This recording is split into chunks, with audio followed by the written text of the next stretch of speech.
to adolescence, early 20s, come to a standstill in my path of therapy. And I stumbled upon this yoga class in particular. Yeah, you mentioned. That really fueled me into this deep transformation of work. And when I decided to formalize, what I wanted to be, there's a lot of lawyers in my family, and I thought I wanted to be a lawyer. And I had this is how I tell the story.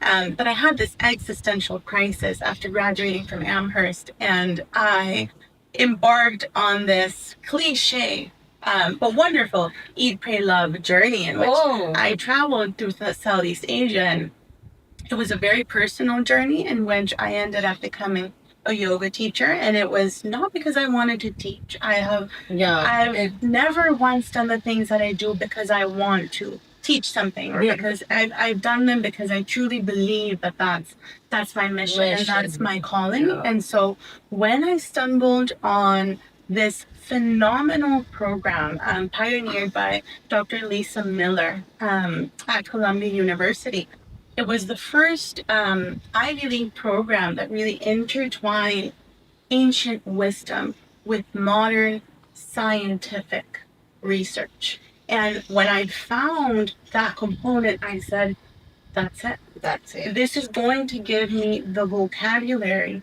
that I need for the things that I want to teach. Wow.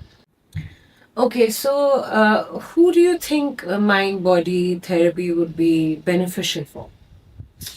I think that as a human experience, I think it's beneficial for absolutely everyone, whether it's children, even toddlers, actually, trying to manage their feelings, mothers, businessmen, businesswomen, people who are in the giving profession, social workers, therapists, mothers, anyone who works with and for other people, right? Because when we understand ourselves, when we are compassionate with ourselves, we can extend that to other people. We can only give to other people what we have within us. But how do we know or create awareness of what we are putting into the world if we don't know what's in our cup, right? Okay, so here is what is making me very curious, that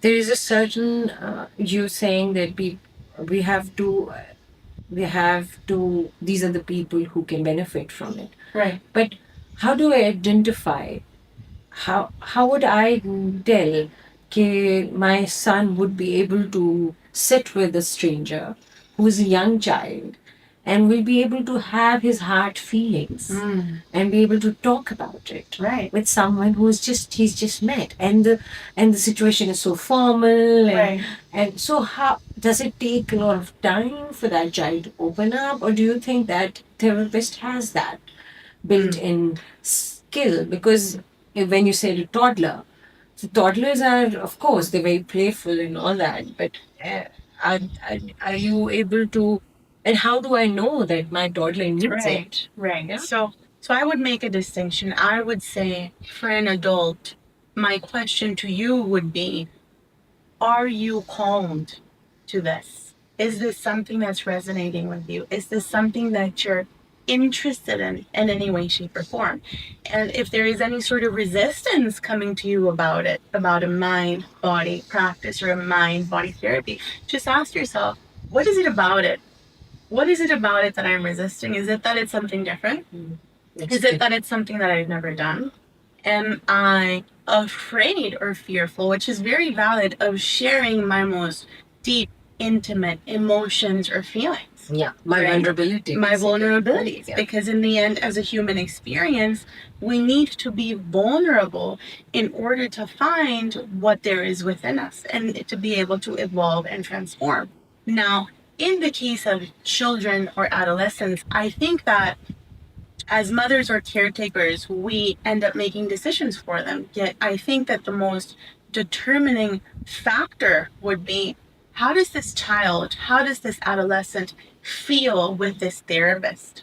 Because in the end, as I mentioned in the beginning, of this session with you, of this interview, what's going to determine how successful, right, has many meanings, but however successful the therapy is, really depends between the two people sitting or working with each other. There is nothing more transformative than the interpersonal work between two people that are together. The way that I view you will define this space. What I bring into this space with my beliefs, my emotions will set a tone for this full room.